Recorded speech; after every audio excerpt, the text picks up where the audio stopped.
Hi guys, जय हनुमान। स्वागत है आप सभी का। गाइस, जेईई मेन 2022 जून अटेम्प्ट की जब से एनटीए स्कोर 7 डेसिमल परसेंटाइल में रिलीज हुआ है, बहुत सारे बच्चों की लगातार हमारे पास क्वेरीज आ रही है। क्या सर हम जेईई मेन जून के जो हमारा परसेंटाइल स्कोर आया है इसके हिसाब से थोड़ा सा ये आइडिया लगा सकते हैं कि हम जेईई एडवांस के लिए एलिजिबल हैं, और हम अभी से ही जेईई एडवांस की अगर प्रॉपर तरीके से और अच्छी मेहनत करना चाहें तो आप हमें कट ऑफ बता दीजिए। तो गाइस, आज के इस वीडियो में आपसे कट ऑफ की बात करने वाला हूं कि अगर आप जेईई एडवांस का एग्जाम जो आपका जून में भी परसेंटाइल आया उसके हिसाब से आप किस तरीके से आप आइडिया लगा सकते हैं कि आप एडवांस के एग्जाम के लिए एलिजिबल हैं, और कितनी परसेंटाइल आपकी है कि आप एडवांस का एग्जाम इसी पर्टिकुलर जेईई मेन जून के हिसाब से एलिजिबिलिटी में आ पाएंगे। सबसे पहले हम बात कर लेते हैं कि गवर्नमेंट को 2,50,000 स्टूडेंट को जेईई एडवांस के एग्जाम के लिए एलिजिबल करना है। उसमें से जनरल कैटेगरी के 1,01,250 बच्चों को एलिजिबल करना है। अगर मैं इसमें से जनरल कैटेगरी वाले बच्चों में से पीडब्ल्यूडी कैटेगरी को अलग अलग निकाल के बात करूं तो जनरल के 96,187 बच्चों को एलिजिबल करना है। अब अगर हम इसमें लास्ट ईयर की परसेंटाइल देखें, क्योंकि लास्ट ईयर 9,39,000 बच्चा जेईई के जो 4 अटेम्प्ट हुए थे उसमें से यूनिक कैंडिडेट था 9,39,000 स्टूडेंट। सबसे पहले मैं इसलिए इस चीज को कहना चाह रहा हूं क्योंकि लास्ट ईयर अगर 9,39,000 बच्चा जेईई मेन के चारों सेशन में यूनिक कैंडिडेट था, और अगर हम इस साल के रजिस्ट्रेशन की बात करें तो इस साल 7,69,000 बच्चा जेईई मेन का पहला अटेम्प्ट जून का अटेम्प्ट दे चुका है। अगर हम ये भी समझें कि जुलाई वाले अटेम्प्ट के लिए 1,75,000 बच्चा रजिस्टर्ड है, अब इसमें से यूनिक कैंडिडेट दोनों में से जो कॉमन होगा उसको हटा करके जो एक बच्चा अगर हम काउंट करें तो यूनिक कैंडिडेट इस साल भी 9 लाख के आसपास आराम से पहुंचते दिखाई दे रहे हैं। यानी लास्ट ईयर अगर 9,40,000 बच्चे गवर्नमेंट के लिए यूनिक कैंडिडेट थे और उसमें से 2.5 लाख बच्चों को 2.5 लाख बच्चों को जब लिया जाना था तो जनरल कैटेगरी की जो कट ऑफ आई थी वो 87.899 परसेंटाइल थी।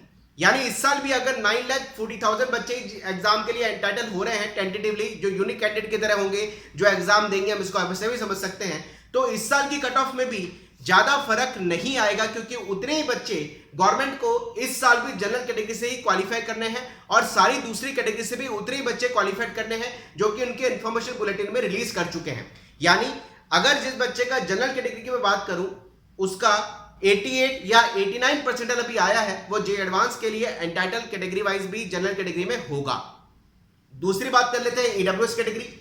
ईडब्ल्यूएस कैटेगरी में टोटल मिलाकर के 25,000 बच्चों को एंटाइटल यानी एलिजिबल करना है, और उसमें भी 23,750 बच्चे वो हैं जो ईडब्ल्यूएस कैटेगरी के हैं लेकिन पीडब्ल्यूडी नहीं है। इसमें फिजिकली हैंडीकैप वाले बच्चों का अगर मैं हटा दूं तो 23,750 बच्चे ईडब्ल्यूएस कैटेगरी में क्वालिफाई करने हैं। अगर हम इसमें बात करें तो लास्ट ईयर करीबन जिस बच्चे की ऑल इंडिया रैंक की, सबसे पहले मैं बात कर लूं, टेंटेटिवली बात कर लेता हूं, ऑल इंडिया रैंक लगभग जिस बच्चे की लास्ट ईयर 2 लाख के आसपास रही है वो ईडब्ल्यूएस कैटेगरी में बच्चा एलिजिबल हुआ है एडवांस के एग्जाम के लिए, और उसका percentile cut off last year का था 66, यानी जिसका लगभग 2,30,000 40,000 के आसपास एआर रही थी। 66 percentile last year cut off था, तो इस बार भी ये कट ऑफ ज्यादा चेंज नहीं होगा। यानी जिस बच्चों का ईडब्ल्यूएस कैटेगरी में 67 या 68 परसेंटाइल अभी आया है वो बच्चा एडवांस के लिए एलिजिबल होगा। अब बात कर ले ओबीसी कैटेगरी। ओबीसी कैटेगरी में गवर्नमेंट को टोटल मिलाकर के 60,500 बच्चों को एलिजिबल करना है। उसमें से पीडब्ल्यूडी कैटेगरी का हटा करके 64,125 बच्चों को एलिजिबल करना है। लास्ट ईयर जो ओबीसी का कट ऑफ था वो 68 परसेंटाइल गया था, यानी लगभग 2,20,000 रैंक के आसपास।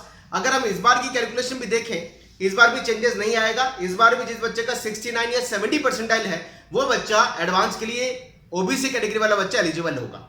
एससी कैटेगरी में इस साल गवर्नमेंट को 37,500 बच्चों को एलिजिबल करना है, जिसमें से पीडब्ल्यूडी हटा करके 35,625 है, जो कि लास्ट ईयर की अगर बात करूं एससी कैटेगरी में जिस बच्चे का 46 परसेंटाइल था, यानी जिस बच्चे की ऑल इंडिया रैंक करीबन 6 लाख से आसपास थी, वो बच्चा इस साल भी एलिजिबल होगा। यानी इस साल भी जो कट ऑफ एससी कैटेगरी का जाने वाला है वो 47 या 48 परसेंटाइल अगर आपका एससी कैटेगरी है और आपका आ चुका है तो आप एडवांस के एग्जाम के लिए एंटाइटल होंगे। एसटी कैटेगरी वो गवर्नमेंट को लगभग 18,750 को क्वालिफाई करना है, और उसमें से पीडब्ल्यूडी हटा करके 17,812 बच्चों को एसटी कैटेगरी में क्वालिफाई करना है। लास्ट ईयर कट ऑफ की अगर बात करूं तो 34 परसेंटाइल का मतलब यह हुआ, टेंटेटिवली अगर हम इसको ऐसे समझें कि जिस बच्चे का 7 लाख की all India rank last year रही है वो बच्चा एडवांस एग्जाम के लिए एलिजिबल था अगर वो एससी कैटेगरी का है। इस साल भी जिस बच्चे का 35 या 36 परसेंटाइल एससी कैटेगरी में आ रहा है वो बच्चा एडवांस के लिए एलिजिबल होगा। यानी नटन शैल में जनरल कैटेगरी का स्टूडेंट अगर 89, 88 परसेंटाइल उसका आ रहा है वो एडवांस के एग्जाम के लिए एलिजिबल हो सकता है। ईडब्ल्यूएस में 67, 68 परसेंटाइल के आसपास वो बच्चा एडवांस के लिए एलिजिबल होगा। माफ करिएगा। ओबीसी कैटेगरी में 69, 70 परसेंटाइल के बच्चा एडवांस के लिए एलिजिबल होगा। एससी कैटेगरी 47, 48 परसेंटाइल और एसटी कैटेगरी 35 या 36 परसेंटाइल है तो वो एडवांस के एग्जाम के लिए एलिजिबल होगा।